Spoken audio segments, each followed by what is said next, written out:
જય હિન્દ વિદ્યાર્થી મિત્રો. ધોરણ 11 આર્ટ્સ, વિષય તત્વજ્ઞાન. આજનો જે લેક્ચર છે એમાં આપણે જે નિરુપાધિક વિધાનના જે 4 પ્રકારો છે, સર્વદેશી વિધિવાચક વિધાન, સર્વદેશી નિષેધવાચક વિધાન, એકદેશી વિધિવાચક વિધાન અને એકદેશી નિષેધવાચક વિધાન, આનો પરિચય લેવાનો છે. મિત્રો, તમને કદાચ યાદ આવે તો આની પહેલાંના લેક્ચરમાં આપણે જે વિધાનની દૃષ્ટિએ જે 2 પ્રકારો છે એ હતા અને ગુણ, એનો પરિચય લીધો હતો. અને એના જે પેટા પ્રકારો છે, સર્વદેશી, એકદેશી, સર્વદેશી વિધિવાચક અને સર્વદેશી નિષેધવાચક. તો એકદેશી વિધિવાચક ને એકદેશી નિષેધવાચક, આનો છે આજના લેક્ચરમાં આપણે પરિચય મેળવવાનો છે. તો મિત્રો, શરૂ કરીએ છીએ એમાં કે સર્વદેશી વિધિવાચક વિધાન. તો સર્વપ્રથમ આપી છે તમને વ્યાખ્યા કે ઉદ્દેશ્ય પદ દ્વારા નિર્દેશાતા વર્ગના તમામ સભ્યો વિધેય દ્વારા નિર્દેશાતા વર્ગમાં સમાવેશ પામે એમ જણાવતા વિધાનને સર્વદેશી વિધિવાચક વિધાન કહે છે. તો અહીં તો તમને પહેલાં કેટલા પદ આપ્યા છે? 2 પદ. પહેલું પદ કયું છે? ઉદ્દેશ્ય પદ. અને બીજું પદ કયું છે? વિધેય પદ. લખ્યું છે ને અહીંયા, ઉદ્દેશ્ય પદ દ્વારા નિર્દેશાતા એટલે ઉલ્લેખ થતા વર્ગના કેવા સભ્યો? તો કે તમામ સભ્યોનો સમાવેશ કયા પદમાં થતો હોય? વિધેય પદમાં થતો હોય તો એવા વિધાનને કયા વિધાન તરીકે? સર્વદેશી વિધિવાચક વિધાન કહેવાય. હવે અહીંયા જે ઉદાહરણ આપ્યું છે ને એ ઉદાહરણમાં ધ્યાન આપજો. લીટી કરીને બાળકો છે ને એ ઉદ્દેશ્ય પદ છે, અને નિર્દોષ છે એ નિર્દોષ વ્યક્તિઓ કયું પદ છે? વિધેય પદ. હવે અહીંયા કહેવા શું માગે છે? સર્વ બાળકો નિર્દોષ વ્યક્તિ છે. સર્વ બાળકો, સર્વ એટલે બધા, જેટલા છે એટલા બધા બાળકો કેવા વ્યક્તિ હોય છે? નિર્દેશ. એટલે જે વાત ઉદ્દેશ્ય પદમાં થાય છે એ જ વાત ક્યાં થાય છે? વિધેયમાં. અને કેવા સભ્યોની થાય છે? 1-2 નહીં, પણ કેવા સભ્યો? તમામ સભ્યોની જેમાં વાત થતી હોય તો એવા પદને કયા નામે? સર્વદેશી વિધિવાચક વિધાન કહેવામાં આવશે. આમ વિધિવાચક વિધાનમાં 2 વર્ગ વચ્ચેનો વર્ગ સમાવેશના સંબંધનો સંપૂર્ણપણે સ્વીકાર થયેલો હોય છે. દાખલા તરીકે, સર્વ બાળકો નિર્દોષ વ્યક્તિ છે અને સર્વ ભણેલી વ્યક્તિઓ, સર્વ શિક્ષકો ભણેલી વ્યક્તિ છે, તો જ શિક્ષણ થઈ શકે ને. એટલે જે વાત કયા પદમાં થયેલી છે? ઉદ્દેશ્ય પદમાં. એ જ વાત કયા પદમાં થયેલી છે? વિધેયમાં. એટલે ટૂંકમાં એવું યાદ રાખવાનું, સર્વદેશી વિધિવાચક વિધાન એટલે શું? તો કે જે વાત ઉદ્દેશ્ય પદમાં થતી હોય ને એ જ વાત કયા પદમાં થતી હોય? વિધેય પદમાં. અને 1-2 સભ્ય નહીં, કેવા સભ્યોની? તમામ સભ્યોની વાત થતી હોય તો એવા વિધિવાચક વિધાનને કયા નામે? સર્વદેશી વિધિવાચક વિધાન કહેવાય છે. વિધિવાચક એટલે છે કે નથી એ વારું. પછી આગળ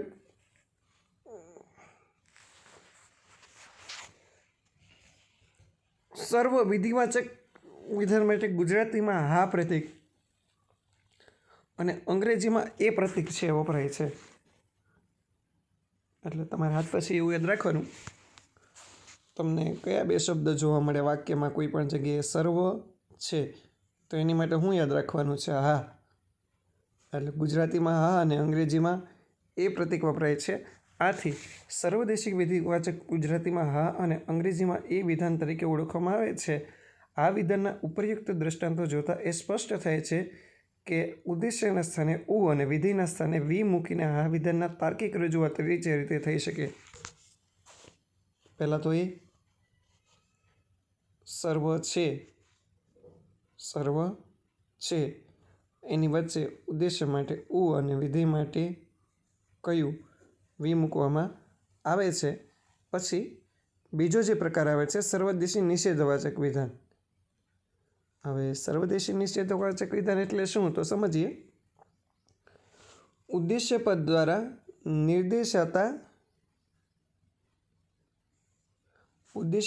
નિર્દેશાતા વર્ગના એક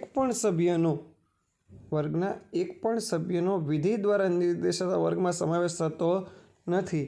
આપણે ઉપર અહીંયા એમ જોયું હતું આગળ કે સમાવેશ થાય છે, સમાવેશ પામે છે. તમે જોઈ શકો છો અહીંયા તમામ સભ્યો સમાવેશ પામતા હોય તો એને વિધિવાચક વિધાન, અને જો સમાવેશ પામતા ન હોય તો એને કયા નામે? નિષેધવાચક. એક પણ સભ્યનો સમાવેશ ન થતો હોય એને નિષેધવાચક વિધાન કહે છે. આમ સર્વદેશી નિષેધાત્મક વિધાનમાં બે વર્ગો વચ્ચેના સંબંધનો સંપૂર્ણપણે નિષેધ થયો હોય છે. દાખલા તરીકે કોઈ પણ નથી, પહેલાં તો આ યાદ રાખો, કોઈ પણ નથી. તો એની માટે ગુજરાતી શબ્દ પ્રયોગ કયો છે? તો કે ના. સર્વ છે એની માટે હા. અધ્યાપક એ ઉદ્દેશ્ય પદ, અને અભણ એ કેવું છે? વિધેય પદ. અધ્યાપક ઉદ્દેશ્ય અને અભણ વિધેય. એટલે તમને એમ કીધું છે કે કોઈ પણ અધ્યાપક અભણ વ્યક્તિ નથી. અને એ વાત કેવી છે? સાચું. કોઈ પણ એટલે એક પણ નહીં. અને કોઈ પણ શહીદ હોય એ દેશદ્રોહી હોતો હોય, વ્યક્તિ હોતો નથી. એટલે નીચે કહે છે સર્વદેશી નિષેધાત્મક વિધાન માટે ગુજરાતીમાં ના અને અંગ્રેજીમાં ઈ પ્રતીક વપરાય છે. આથી સર્વદેશી નિષેધવાચક વિધાનને ગુજરાતીમાં ના અને અંગ્રેજીમાં ઈ વિધાન તરીકે ઓળખવામાં આવે છે. ના વિધાનની પ્રાતિક રજૂઆત નીચે રીતે થાય. કઈ રીતના? તો કે કોઈ પણ ઉદ્દેશ્ય પદ. કયું પદ નથી? વિધેય પદ નથી. ત્રીજો પ્રકાર છે મિત્રો એકદેશી વિધિવાચક વિધાન. તો એમાં આવે છે કે ઉદ્દેશ્ય પદ દ્વારા વર્ગના જે સભ્યો છે, ઉદ્દેશ્ય પદ દ્વારા વર્ગના કેટલાક સભ્યો વિધેય પદ દ્વારા નિર્દેશાતા વર્ગમાં સમાવેશ પામે તો તેને એકદેશી વિધિવાચક વિધાન કહે છે. હવે આમાં તમને સ્પષ્ટ ભાષામાં લખેલું છે કે કેટલાક સભ્યો જે કયા પદમાં હોય? ઉદ્દેશ્ય પદમાં આવતા હોય એવા કેટલાક સભ્યો કયા પદમાં આવતા હોય? વિધેય પદમાં આવતા હોય. તો એને કયા નામે? એકદેશી વિધિવાચક. એટલે કે તમે જ્યાં એવું જુઓ કે કેટલાક છે, કેટલાક છે, તો એને કયા નામે? એકદેશી વિધિવાચક વિધાન તરીકે ઓળખવામાં આવશે. આમ એકદેશી વિધિવાચક વિધાનમાં બે વર્ગ વચ્ચેનો વર્ગ સમાવેશનો સંબંધનો આંશિક રીતે સ્વીકાર થઈ ગયેલો હોય છે. આંશિક રીતે સ્વીકાર થઈ ગયેલો હોય એટલે એનો અર્થ શું થયો? કે અહીંયા કેટલાક જે સભ્યો છે આવતા હોય છે. પછી એકદેશી વિધિવાચક માટે ગુજરાતીમાં કયા નામે પ્રતીક તરીકે અને અંગ્રેજીમાં આઈ તરીકે ઉપયોગ થાય છે. આથી એકદેશી વિધિવાચક વિધાનમાં ગુજરાતીમાં અને અંગ્રેજીમાં આઈ તરીકે ઓળખવામાં આવે છે. વિધાનના ઉપરયુક્ત દ્રષ્ટાંતો જોતાં સ્પષ્ટ થાય છે કે વિધાનની પ્રતિકાત્મક રજૂઆત નીચે પ્રમાણે થાય છે કે કેટલાક ઉદ્દેશ્ય પદ કયા પદ છે? વિધેય પદ છે.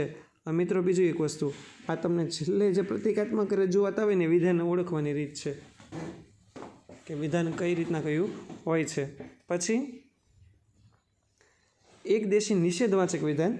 તો એમાં આવે છે કે ઉદ્દેશ્ય પદ દ્વારા નિર્દેશાતા વર્ગના કેટલાક સભ્યો વિધેય પદમાં સમાવેશ પામતા નથી. ત્રીજામાં એવું હતું કે સમાવેશ પામે છે તો એકદેશી વિધિવાચક, અને નથી તો એકદેશી કયું વાચક? નિષેધવાચક તરીકે એને ઓળખવામાં આવે છે. પછી કહે છે આમ એકદેશી નિષેધવાચક વિધાનમાં બે વર્ગ વચ્ચેનો સમાવેશનો આંશિક રીતે નિષેધ થયેલો હોય અને ઓળખવાની રીત કે કેટલાક ઉદ્દેશ્ય પદ વિધેય પદ નથી. કેટલાક નેતાઓએ ઉદ્દેશ્ય છે, ભાષણ પ્રેમી વ્યક્તિએ કહ્યું છે વિધેય છે, તો કેટલાક ઉદ્દેશ્ય પદ વિધેય પદ નથી. પછી એટલે ટૂંકમાં એવું યાદ રાખજો કે જ્યાં તમને કેટલાક નથી જોવા મળે, કેટલાક નથી જોવા મળે તો એ કયું પદ થયું? કયું વિધાનનો કયો પ્રકાર થયો? એકદેશી નિષેધવાચક. પછી છે એકદેશી નિષેધવાચક માટે ગુજરાતીમાં ન પ્રતીક વપરાય છે. આથી એકદેશી નિષેધવાચક વિધાનને ગુજરાતીમાં ન અને અંગ્રેજીમાં ઓ તરીકે ઓળખવામાં આવે છે. ન વિધાનના ઉપરયુક્ત દ્રષ્ટાંતો જોતાં એ સ્પષ્ટ થાય છે કે એની પ્રાતિક રજૂઆત છે એ નીચે પ્રમાણે છે. તો પ્રાતિક રજૂઆતમાં આપણે જોઈએ તો કેટલાક ઉદ્દેશ્ય પદ કયા પદ નથી? વિધેય પદ નથી. નીચે છે નિરુપાધિક વિધાનના 4 પ્રકાર છે.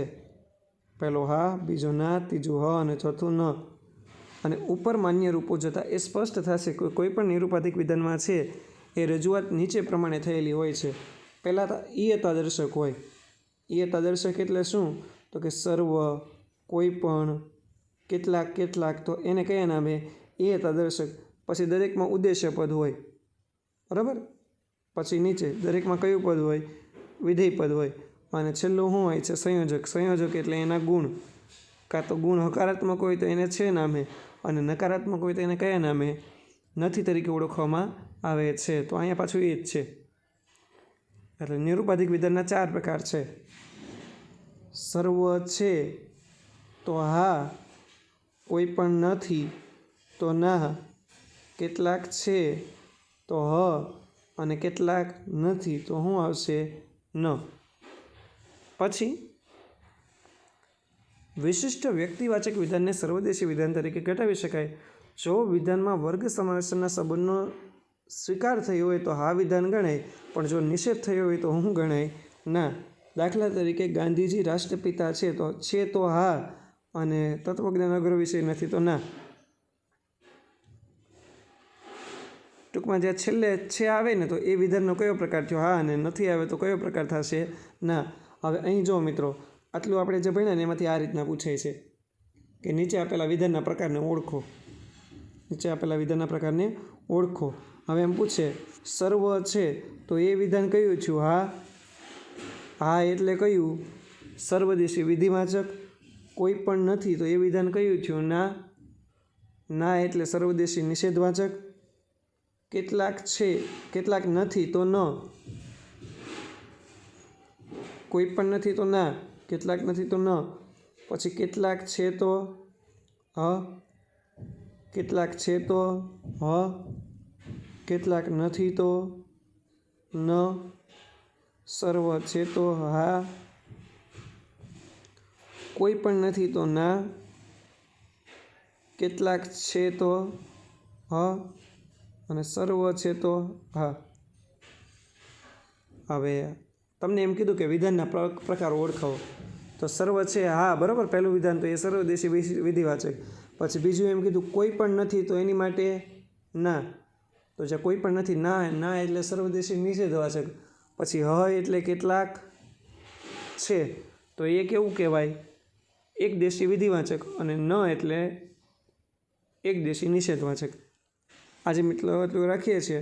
તમારા લેસનમાં છે ને જે મનોપ્રયત્ન 2.3 છે એ લખીને મોકલવાનો રહેશે. જય હિન્દ.